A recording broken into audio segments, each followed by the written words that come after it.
Clint Hurdle, how much has your faith meant to you? Not just in your life, but over the past year. Faith can be tested. It can be tested. Mine was tested. But at the end of the day, however, at the end of the day, I believe there's certain ways God checks for growth.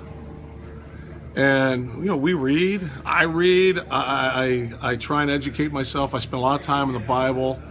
I have a lot of faith-based books and mentors that I reach out to, and I do believe through life we're promised adversity.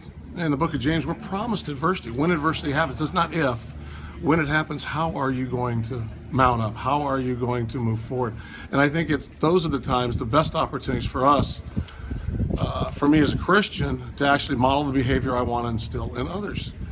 And when those challenging times come, look for the reward, look for the lesson, look for the opportunity. How you doing today, Chief? I'm good. How are you? Beautiful day. Went by the field the other day over in Merritt Island? Yeah, Merritt Island. Yeah, my nephew lives over there. Had big picture. One of the lessons I was able to learn is that as I've continued to move forward, the pain I was able to work through last year, I can look at other people's eyes and look for pain now. Just look for pain. I'm not sure what you mean. Normally, I think most of us have some kind of pain going on in their life. Okay. Whether it be physical, whether it be mental, whether it be a kid, a job, something, and just look in their eyes, try to look deeper in their eyes. Are you doing okay? Is everything all right? You feel good or whatever? But I've been able to dig a little bit deeper when I have conversations with people. And the physical challenges that I had, I tried to make sure I was able to compartmentalize those and not for them to run into mental challenges.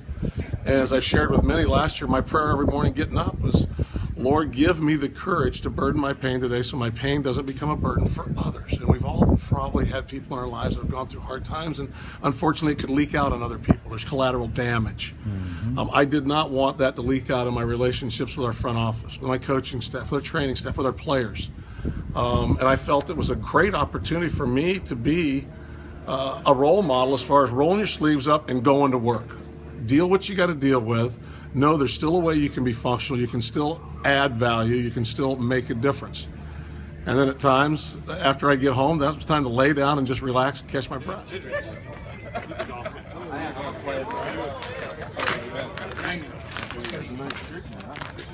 That said, I'm sure you're positively delighted to be feeling better. I'm absolutely ecstatic. It's been close to 16 months that I had carried pain from the waist down, and now to have no pain from the waist down, to be able to move, start an exercise program again, know that chasing my kids down again is just around the corner.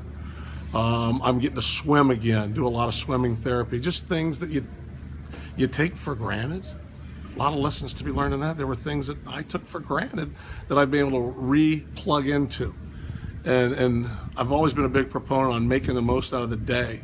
And I feel that at the end of the day, I was able to still maximize value through the days that I had last year dealing with what I had to deal with. It made me a stronger person.